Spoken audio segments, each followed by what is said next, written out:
Now we have Mr. James Baldwin, the star of the evening, who has been sitting, listening attentively, and getting a wonderful reception here in the Cambridge Union. Tremendous enthusiasm from all sides of the House for Mr. Baldwin, who has been listening to the arguments. Now will bring the voice of actual experience to the debate. Good evening. I find myself, not for the first time, in the position of a kind of Jeremiah. For example, I don't disagree with Mr. Burford that the inequality suffered by the American Negro population of the United States has hindered the American dream. Indeed, it has. I quarrel with some other things he has to say. The other, deeper element of a certain awkwardness I feel has to do with one's point of view. I have to put it that way. One's sense, one's system of reality.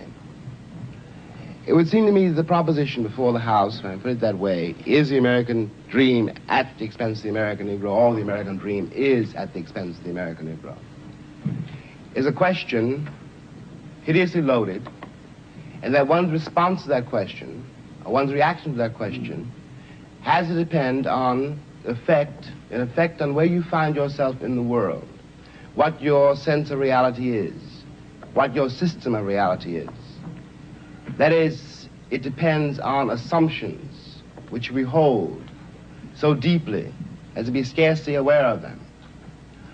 A white South African, or a Mississippi sharecropper, or a Mississippi sheriff, or a Frenchman driven out of Algeria, all have, at bottom, a system of reality which compels them to, for example, in the case of the French exile from Algeria, to defend French reasons for having ruled Algeria. The Mississippi or the Alabama sheriff, who really does believe when he's facing a Negro boy or girl that this woman, this man, this child must be insane to attack the system to which he owes his entire identity. Of course, for such a person, the proposition of which we're trying to discuss here tonight does not exist. And on the other hand, I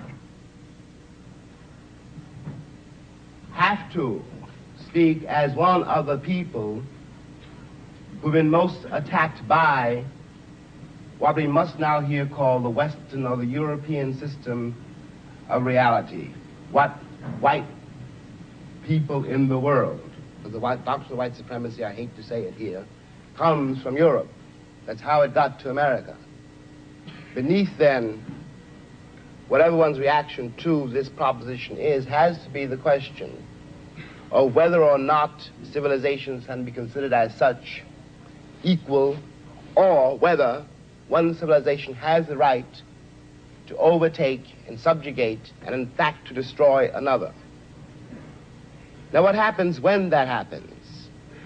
Leaving aside all the physical facts which one can quote, leaving aside rape or murder, leaving aside the bloody catalog of oppression, which we are in one way too familiar with already, what this does to the subjugated, the most private, the most serious thing this does to the subjugated, is to destroy his sense of reality.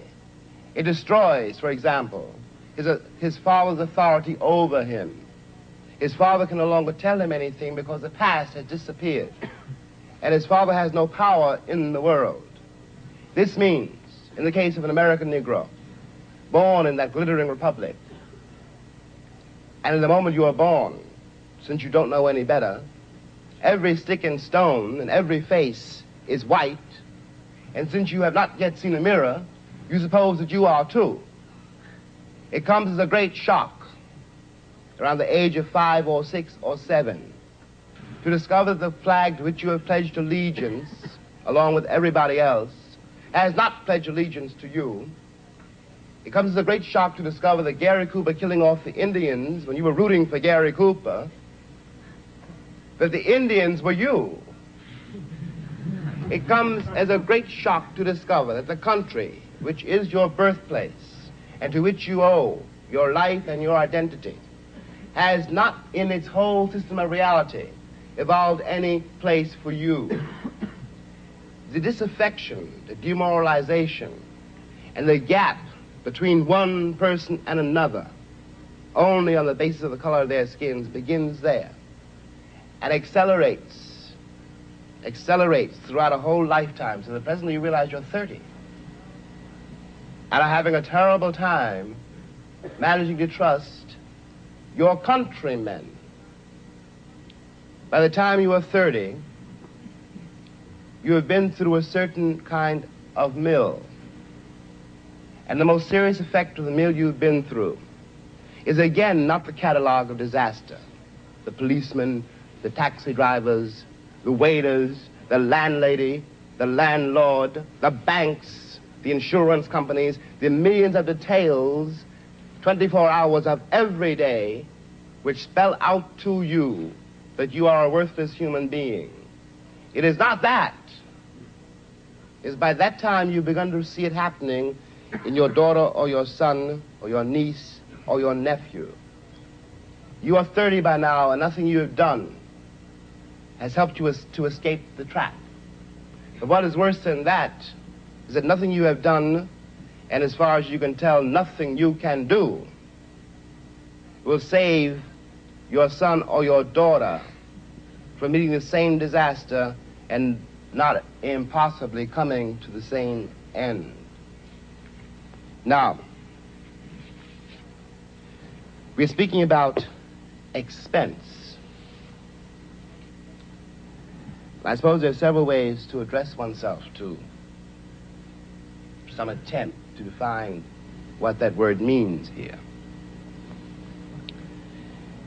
Let me put it this way, that from a very literal point of view, the harbors and the ports and the railroads of the country,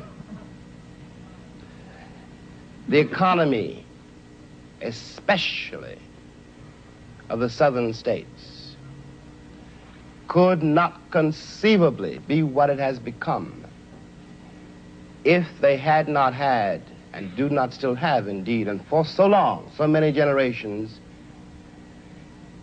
cheap labor.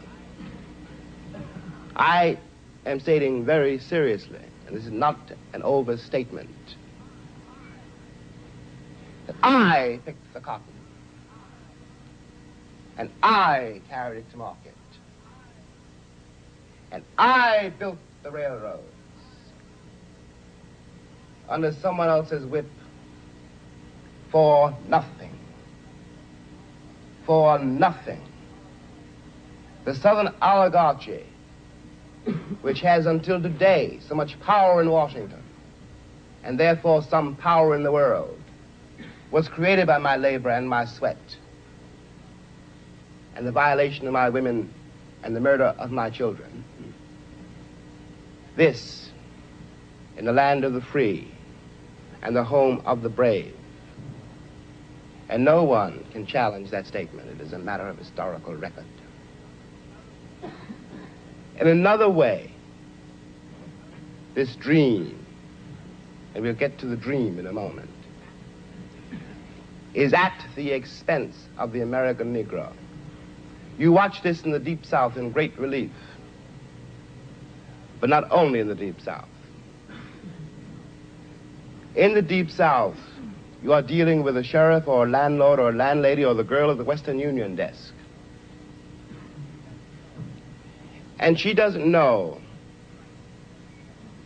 quite who she's dealing with, by which I mean that if you're not part of the town, and if you are a northern nigger, it shows in millions of ways. So she simply knows that it's an unknown quantity, and she wants to have nothing to do with it. So she won't talk to you. You have to wait for a while to get your telegram. Okay, we all know this. We've been through it. And by the time you get to be a man, it's very easy to deal with. But what is happening in the poor woman, the poor man's mind, is this.